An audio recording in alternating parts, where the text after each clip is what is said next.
we were in chapter number 5, that is application of percentage, and last video में हमने worksheet 5 के question number 3 तक solve किया था.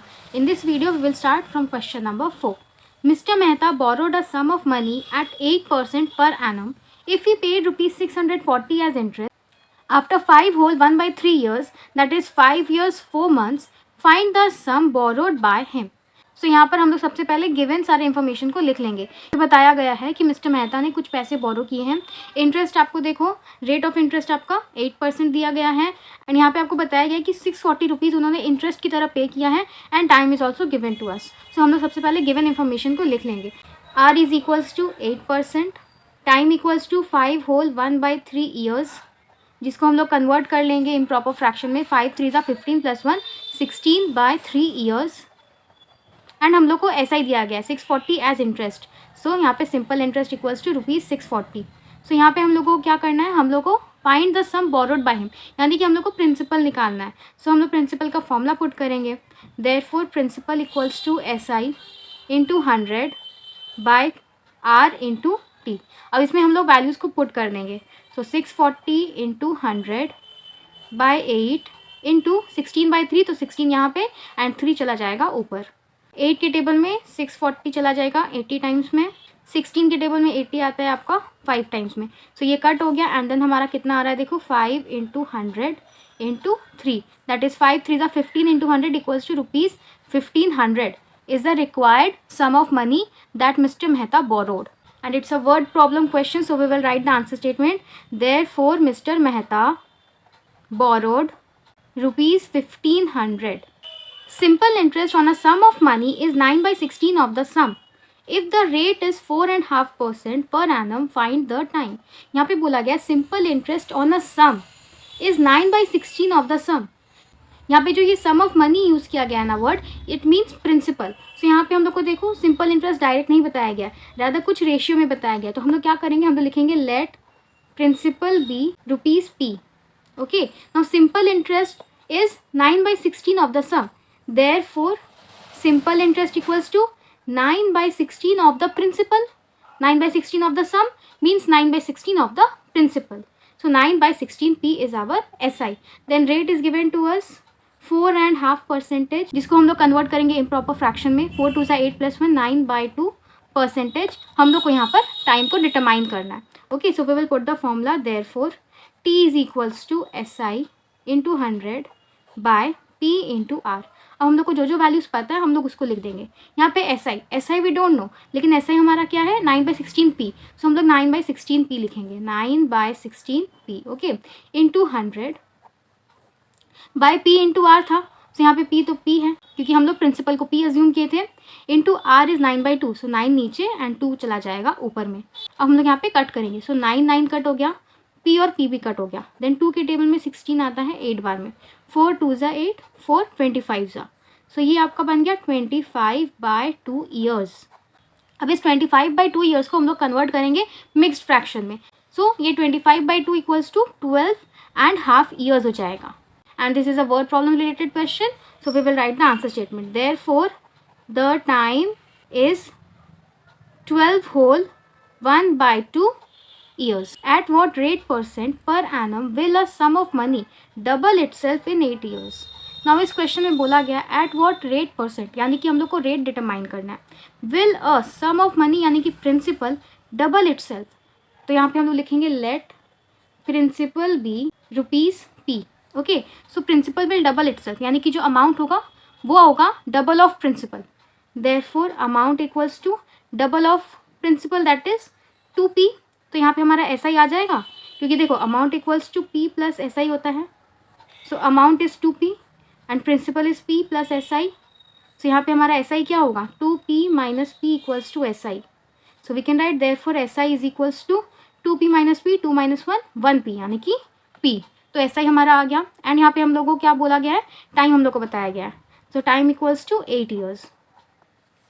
सो अब हम लोग क्या करेंगे, हम लोग फॉर्मूला पुट करेंगे रेट निकालने के लिए. Therefore R is equals to SI into 100 by P into T. So SI is equals to P क्योंकि हम लोग यहाँ पर डिटरमाइन कर लिए, इंटू 100 बाय, तो हम लोग प्रिंसिपल को P अज्यूम किए थे इसलिए यहाँ पे P लिखें, इंटू टाइम इज़ 8 ईयर्स. सो ये P एंड ये P कट हो गया. 4 टू ज़ा 4 25 ज़ा, सो ये 25/2 यानी कि 12 whole 1/2 percentage. Therefore the rate of interest is 12 whole 1/2 percentage. Next question. Rahul borrowed rupees 50,000 from a bank on 1st March 2014 and paid rupees 53,150 on 6th October 2014. Find the rate of interest charged by bank. So यहाँ पर हम लोग को बोला गया है कि राहुल ने पैसे उधार लिए हैं बैंक से 50,000 एंड उसने कब लिया है 1 मार्च 2014 को, एंड उसने पेमेंट किया है 53,150 यानी कि ये आपका अमाउंट है on 6 October in that same year. Find the rate of interest, हम लोग को रेट ऑफ इंटरेस्ट को डिटरमाइन करना है। सो हम लोग लिखेंगे principal equals to rupees 50,000, amount is given equals to rupees, उसने पेमेंट इतना किया यानी कि ये आपका अमाउंट है रुपीज़ 53,150।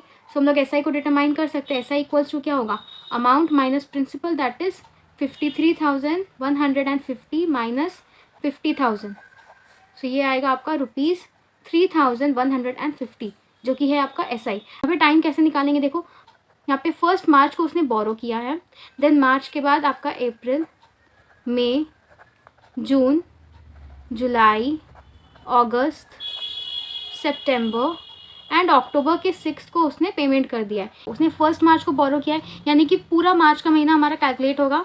सो मार्च में 31 डेज होंगे, अप्रैल में 30 डेज होते हैं, मई में 31 डेज, जून में 30 डेज, जुलाई में 31 डेज, अगस्त में 31 डेज, सितंबर में 30 डेज एंड 6 अक्टूबर को उसने पेमेंट कर दिया है यानी कि अक्टूबर में सिर्फ 5 डेज ही कैलकुलेट होंगे। अब हम लोग ये सारे डेज को ऐड कर लेंगे। सो इन सारे डेज को हम लोग ऐड करेंगे, सो हमारा आएगा 219 days. So we will write time equals to 219 days. इसको हम लोग कन्वर्ट करेंगे ईयर में, कैसे 219/365, ये बन जाएगा आपका ईयर्स। आप लोग चाहो तो इसको कट कर सकते हो, 73 के टेबल में ये 5 टाइम्स आएगा एंड 73 के टेबल में ये 3 टाइम्स आएगा, सो ये बन जाएगा आपका 3/5 ईयर्स। लोग रेट को डिटरमाइन करेंगे फॉर्मूला लगा के। Therefore R is equals to S I into 100 by P into T.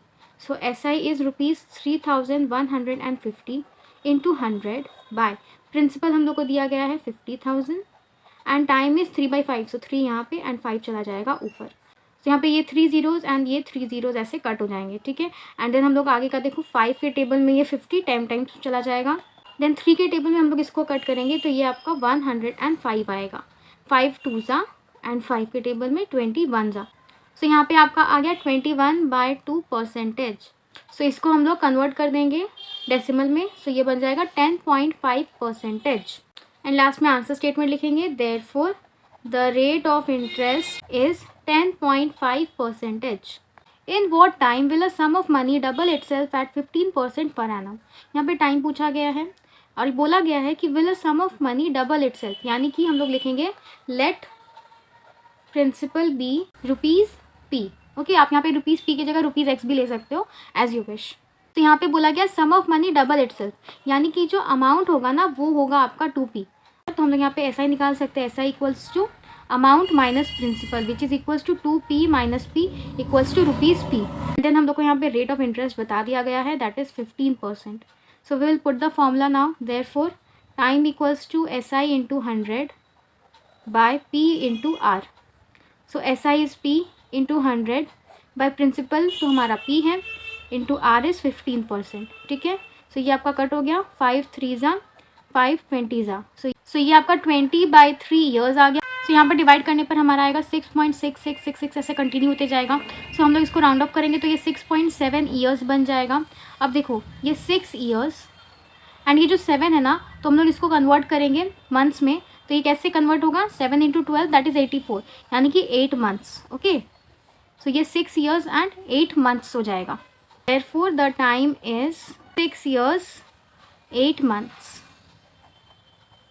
In what time will the simple interest on rupees 400 at 10% per annum be the same as simple interest on rupees 1000 for 4 years at 4% per annum? और यहाँ पे देखो पहला वाला principal यानी कि P1 क्या दिया गया है, रुपीज़ 400, R दिया गया है 10% एंड टाइम हम लोग को डिटरमाइन करना है। ओके, और दूसरी बार में हम लोग को क्या दिया गया है, प्रिंसिपल इक्वल्स टू रुपीज़ 1000, ये आपका P2 है, यहाँ पे R1 है एंड आपको रेट दिया गया है 4% एंड आपको यहाँ पे टाइम दिया गया है T2 जिसको हम लोग लिख रहे हैं 4 years.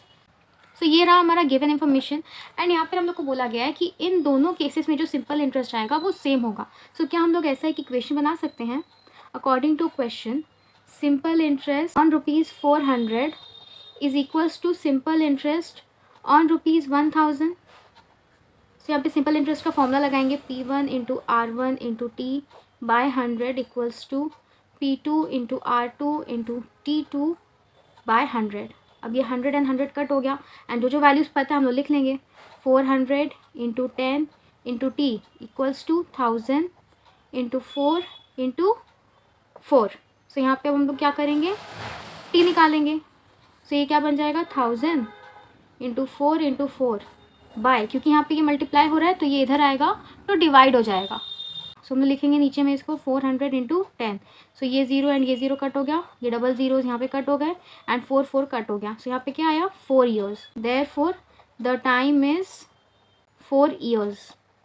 Mr. Jain donates ₹1 lakh to a school and the interest on it is to be used for awarding 5 scholarships of equal value. If the value of each scholarship is ₹1500, find the rate of interest. सो यहाँ पे बताया गया है कि mister जेन 1 lakh rupees एक school को donate करते हैं एंड उस 1 लाख रुपीज़ पर जो इंटरेस्ट आएगा उसको यूज़ किया जाएगा स्कॉलरशिप्स देने के लिए। कितने स्कॉलरशिप्स? 5 स्कॉलरशिप्स एंड स्कॉलरशिप के वैल्यू आपको दिए गए हैं ₹1500। Number of scholarships equals to 5। Value of 1 scholarship is equals to ₹1500. So value of 5 scholarships equals to ₹1500 into 5 equals to ₹7500। और यहाँ पे बोला गया था कि आपका जो सिंपल इंटरेस्ट होगा 1 लाख रुपीज़ पर उसको स्कॉलरशिप देने के लिए यूज़ किया जाएगा। तो स्कॉलरशिप का टोटल वैल्यू इतना आ गया हमारा, यानी कि यही हमारा सिंपल इंटरेस्ट है।